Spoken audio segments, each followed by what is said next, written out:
माननीय डिंपल यादव जी। सभापति महोदय, आपने मुझे बजट में बोलने का मौका दिया, मैं आपको धन्यवाद देना चाहती हूँ। हमारा देश किसान प्रधान और कृषि प्रधान देश है। अगर हमारे किसान और युवाओं का भविष्य सुनिश्चित नहीं कर पा रहे हैं हम, तो मैं समझती हूँ कहीं ना कहीं हम सब अपने फर्ज से डगमगा रहे हैं। जहाँ वित्त मंत्री ने 9 प्राथमिकताओं की बात करी और कृषि को जहाँ पहला स्थान दिया गया, वही मैं वित्त मंत्री से पूछना चाहती हूँ कि कृषि ग्रामीण अर्थव्यवस्था की वृद्धि दर क्या है।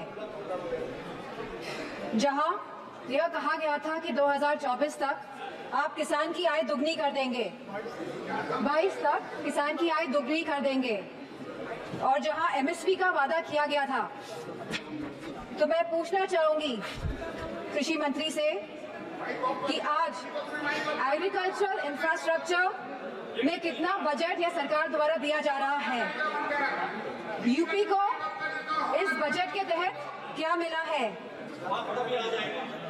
क्या एक भी मंडी पिछले 10 सालों में उत्तर प्रदेश में बनी है। और अगर किसान की जरूरतमंद जैसी चीजों पर क्या यह सरकार ने कोई भी जीएसटी माफ करी है, या खाद में सब्सिडी देने में और सरकार कायम रह पाई है। और जहां खुद प्रधानमंत्री आए थे उत्तर प्रदेश में विधानसभा चुनाव में, और उन्होंने वादा किया था उत्तर प्रदेश की जनता को, उत्तर प्रदेश के लोगों को, कि वो आवारा मवेशियों की समस्या से किसानों को हल दिलाएंगे, निजात दिलाएंगे।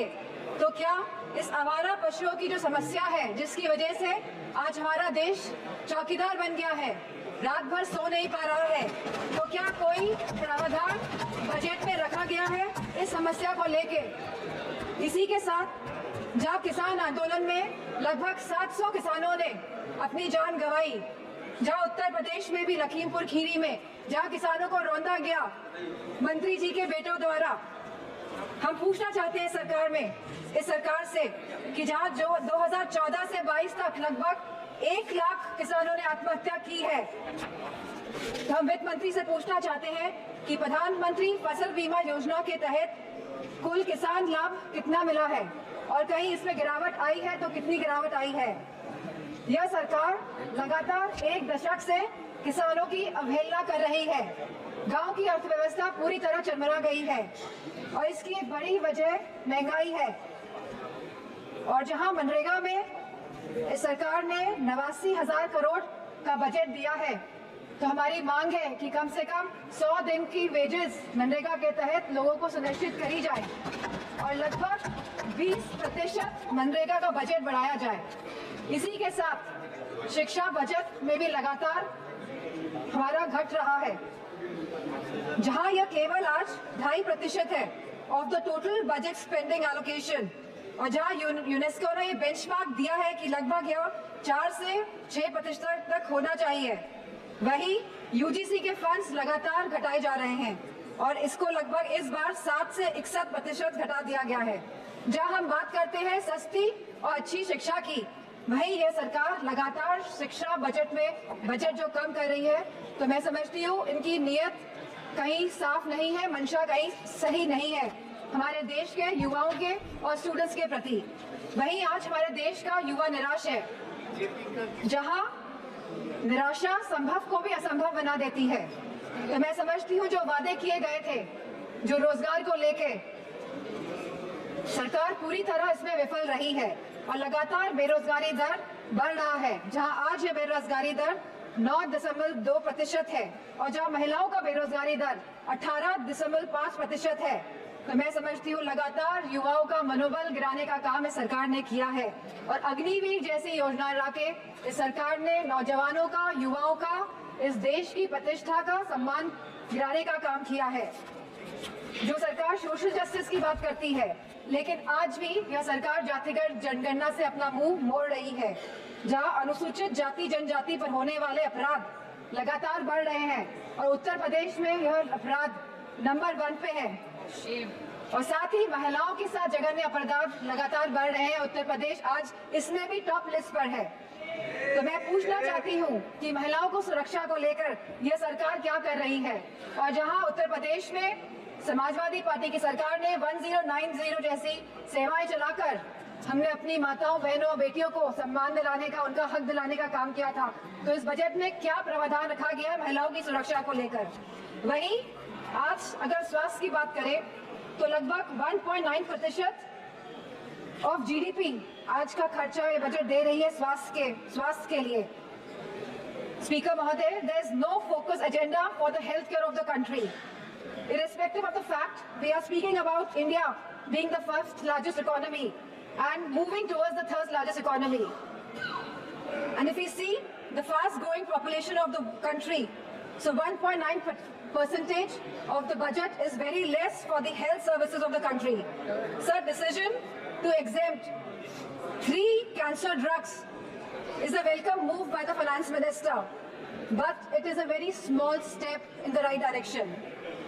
Sir, मैम, हमारे उत्तर प्रदेश में लखनऊ में एक कैंसर इंस्टीट्यूट जिसमें लगभग 1000 करोड़ रुपए लगे हैं वो तैयार है, लेकिन ना केंद्र की सरकार ना स्टेट की सरकार ये सुनिश्चित कर रही है कि सुचारू रूप से वो कैंसर इंस्टीट्यूट चल सके, क्योंकि कैंसर के केसेस लगातार देश में बढ़ रहे हैं। और मेरा मानना है कि अगर ये कैंसर इंस्टीट्यूट सही ढंग से सरकार चला लेती है तो सस्ता इलाज हम अपने देशवासियों को दे पाएंगे।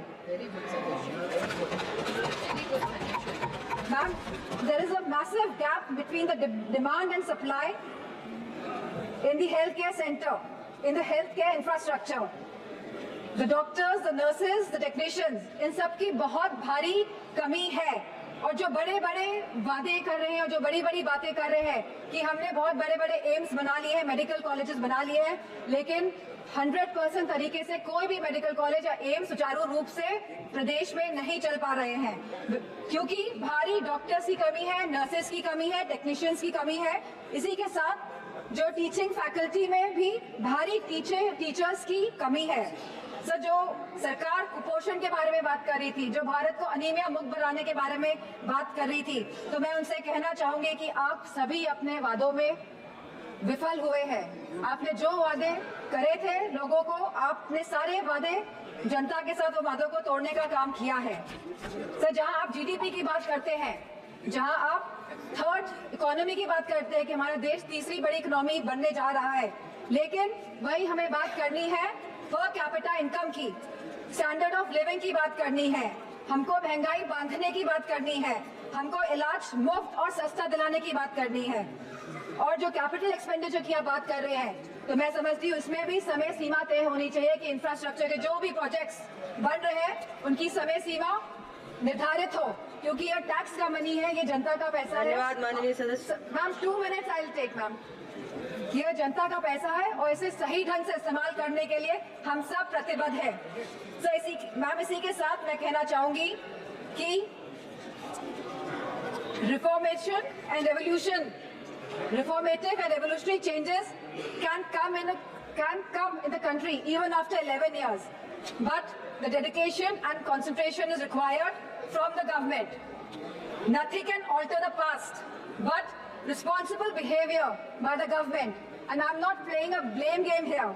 I'm saying a responsible behavior is the behavior in which we are responding to the present situation. And if the government plays a responsible behavior, then formative changes can come in the country. Thank you, Speaker.